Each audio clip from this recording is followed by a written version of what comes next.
Ramai bos hari ni dia ambil pekerja macam dia ambil orang tepi jalan untuk ditumpangkan sampai ke destinasi. Dia tanya soalan basic je. Kerja kat mana sebelum ni, tinggal kat mana sebelum ni, kemudian bila boleh masuk kerja. Langsung tak minta IC, tak tengok sijil, tak ada surat perjanjian, tak semak pun dia pernah kerja di mana, tak ada reference check kalau dia tu ada masalah di tempat kerja lama. Dan paling menyedihkan, tak ada langsung bos fikir kalau aku salah ambil orang ni, apa akan jadi pada bisnes aku. Tak ada. Dia macam aku sibuk, aku nak ambil staff, inilah yang ada. Bos macam ni sebenarnya dia bukan sedang membina syarikat, tapi dia tengah cari bala. Tengah cari bala.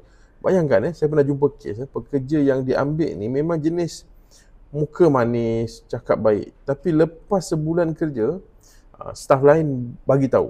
Dia tu dulu kerja tempat A, dia curi barang, dia kena buang. Tempat B pun sama. Sekarang bos kita pula ni akan jadi mangsa ketiga. Ini staff yang cakap pada saya ya. Bila jadi macam ni, bos pun dia akan rasa menyesal lah. Kenapa lah aku tak tahu semua ni daripada awal? Kenapa aku tak check betul-betul?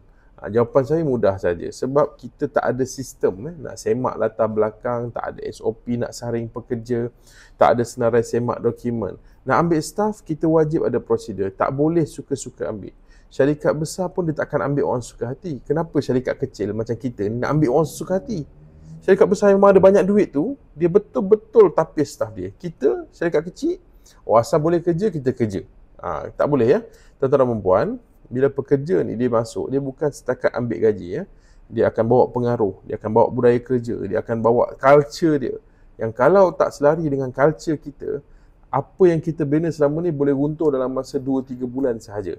Jadi sebelum kita tambah orang baru, kita tanya diri kita sendiri, ada tak kita SOP ataupun sistem untuk semak apa-apa berkenaan dengan bakal pekerja kita sebelum mereka masuk? Kalau belum, pastikan kita buat benda itu.